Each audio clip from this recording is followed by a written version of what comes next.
Au nom du Père et du Fils et du Saint-Esprit, Amen. Grande joie d'être là avec toi en ce mardi 30 mai. Nous sommes presque à la fin de notre mois, de ce mois dédié à la Vierge Marie, où nous sommes appelés, invités à renouveler notre amour pour la Vierge Marie et d'être fidèles à ce qu'elle nous a demandé de prier le rosaire, de prier le chapelet. Et maintenant, la première lecture d'aujourd'hui, c'est du livre de l'Ecclésiastique, chapitre 35, à partir du verset 1.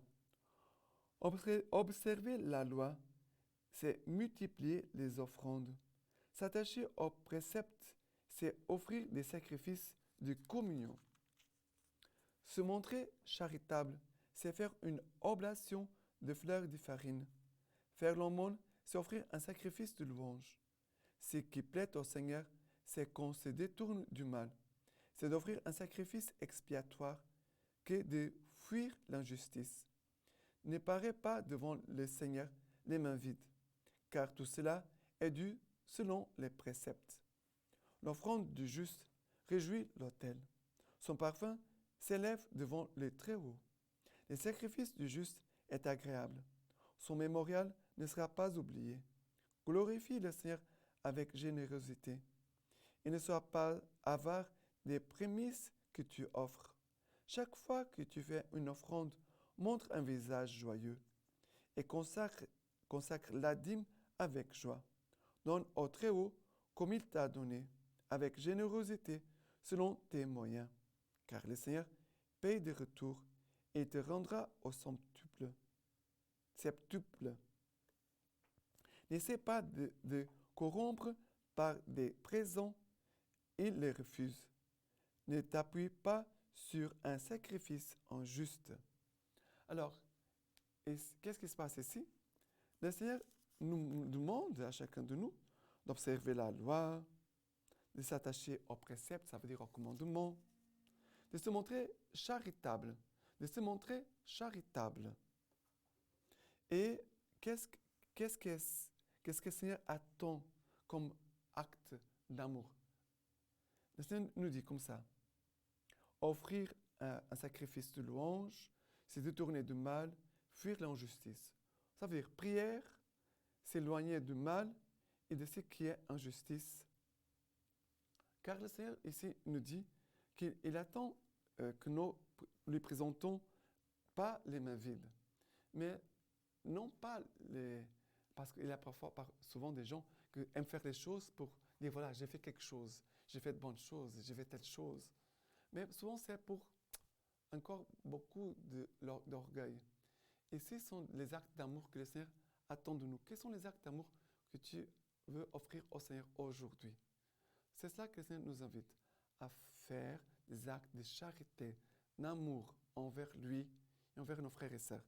Et là, il a la louange, un acte d'amour envers Dieu, c'est de tourner du mal et de fuir l'injustice. Ça veut dire ne pas pratiquer le mal envers nos frères et sœurs. Voilà, le Seigneur nous invite à avoir une vie de sainteté, d'amour aujourd'hui. Et maintenant, le psaume d'aujourd'hui, c'est le psaume 50, à partir du verset 4. Il appelle les cieux d'en haut et la terre pour juger son peuple. Assemblez devant moi les miens, qui scellèrent mon alliance en sacrifiant. Les cieux annoncent sa justice. Dieu, c'est lui le juge. Après, écoute mon peuple, j'accuse Israël et je t'adjure, moi, Dieu, ton Dieu.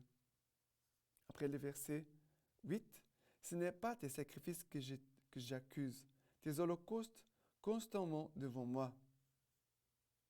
Offre à Dieu un sacrifice d'action de grâce, accomplis tes vœux pour le Très-Haut. Qui offre l'action de grâce me rend gloire. À l'homme droit, je ferai voir le salut de Dieu. Alors, ici, le Seigneur nous invite à offrir un sacrifice d'action de grâce. Ça veut dire, le Seigneur attend de chacun de nous, aujourd'hui, de dire, voilà ce que je veux te remercier, Seigneur. La sacrification de grâce, c'est dire merci au Seigneur. Qu'est-ce que tu veux remercier aujourd'hui le Seigneur, notre Seigneur? Alors, c'est un exercice de prière. Et parfois, ça nous aide beaucoup quand nous sommes un peu découragés, tristes, de s'asseoir et dire, quels sont les motifs que le Seigneur me donne pour lui dire merci? Et commence à faire une liste. Tu peux écrire, tu peux avoir un petit cahier de prières. Chacun de nous doit avoir un petit cahier de prières. Ou tu peux noter, voilà mes actions de grâce aujourd'hui. Commence à noter. J'ai la vie, le Seigneur m'a donné la vie, j'ai un toit, j'ai une famille, j'ai des amis, j'ai la foi, j'ai l'église, j'ai l'Eucharistie, j'ai la confession, j'ai la lecture divina, j'ai la nourriture. Voilà, tout ce que le Seigneur nous donne. Tu fais toute une liste et là, tu vas voir qu'à la fin, ton cœur sera enflammé d'amour envers notre Seigneur. Voilà les sacrifices d'action de grâce que le Seigneur attend de nous aujourd'hui. Et maintenant, l'évangile d'aujourd'hui, c'est Marc chapitre 10 à partir du verset 28. Marc 10 à partir du verset 28. Pierre se mit à lui dire, voici que nous avons tout laissé et nous t'avons suivi. Jésus déclara, en vérité, je vous l'ai dit, nul n'aura laissé maison, frères, sœurs, mère, père, enfants, au champ, à cause de moi et à cause de l'Évangile, qu'ils ne reçoivent le centuple dès maintenant, au temps présent, en maison, frères, sœurs, mère, enfants et champs, avec des persécutions, et dans le monde à venir, la vie éternelle. Beaucoup de premiers seront derniers, et les derniers seront premiers. Voilà, c'est ce que le Seigneur nous dit aujourd'hui. Et nous souvenons que la première lecture d'aujourd'hui parlait de la dîme, d'offrir les dîmes de ce que nous avons au Seigneur. Encore ici, le Seigneur, Pierre qui va dire, Seigneur, nous avons tout laissé pour toi. Voici que nous avons tout laissé pour te suivre. Pierre n'avait pas demandé aucune chose, mais peut-être derrière cette phrase, Pierre peut-être pensait, maintenant nous avons tout quitté pour toi, et alors qu'est-ce qu'on va recevoir? Peut-être Jésus a vu certainement le cœur de Pierre, certainement Jésus ne donne pas des réponses au hasard, et Jésus va dire, en vérité, je vous l'ai dit, nul n'aura laissé maison, frères, sœurs, mère, père, enfants, champs à cause de moi et à cause de l'Évangile, à cause de moi et de l'Évangile. C'est très important. Il faut écouter la phrase jusqu'à la fin. À cause de moi et de l'Évangile. Qu'ils ne reçoivent pas le centuple dès maintenant, au temps présent, en maison, frères, sœurs, mères. Voilà. Et après, il nous dit aussi, Jésus a rajouté au centuple, on va dire, des persécutions dans le monde à venir, et avec des persécutions, et dans le temps à venir, la vie éternelle. Ça veut dire, Jésus nous promet le centuple de tout ce que nous avons quitté à cause de lui et de l'Évangile. Mais Jésus nous dit aussi, il y aura aussi des persécutions.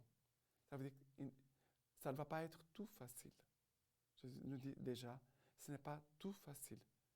Mais le Seigneur nous promet, il nous promet le centuple, et il nous promet aussi la vie éternelle. Voilà l'amour du Seigneur pour nous. Et après, le Seigneur nous dit, beaucoup de premiers seront derniers, et les derniers seront premiers. Ça veut dire qu'il a une inversion de l'ordre. Mais qu'est-ce qui se passe ici? C'est toujours à la cause de l'amour. Tout ce que nous faisons, que tout soit fait par amour envers Jésus, envers les frères et sœurs. C'est notre effort aujourd'hui. Et maintenant, la lecture patristique d'aujourd'hui de Saint Augustin. Voici que tu as aimé la vérité, puisque celui qui réalise la vérité vient à la lumière. Je veux donc la réaliser devant toi, dans mon cœur, par cette confession, et devant de nombreux témoins par ces livres. Du reste, Seigneur, le gouffre de la conscience humaine est à découvert devant tes yeux. Qu'est-ce qui pourrait donc demeurer caché en moi, même si je ne voulais pas te le confesser? C'est toi que je cacherai à moi-même, sans pouvoir me cacher à toi. Et maintenant, si mon gémissement témoigne que je me déplais, c'est toi qui m'illumine, qui me plaît, que j'aime et que je désire, de sorte que j'ai honte de moi, je me rejette moi-même pour te préférer. Je ne veux plaire ni à tes yeux, ni aux miens, sinon pour toi. Et maintenant, je vous laisse la bénédiction par les mains toutes pures de la Vierge Marie. Dieu Tout-Puissant vous bénisse et vous garde, le Père, le Fils et le Saint-Esprit. Amen.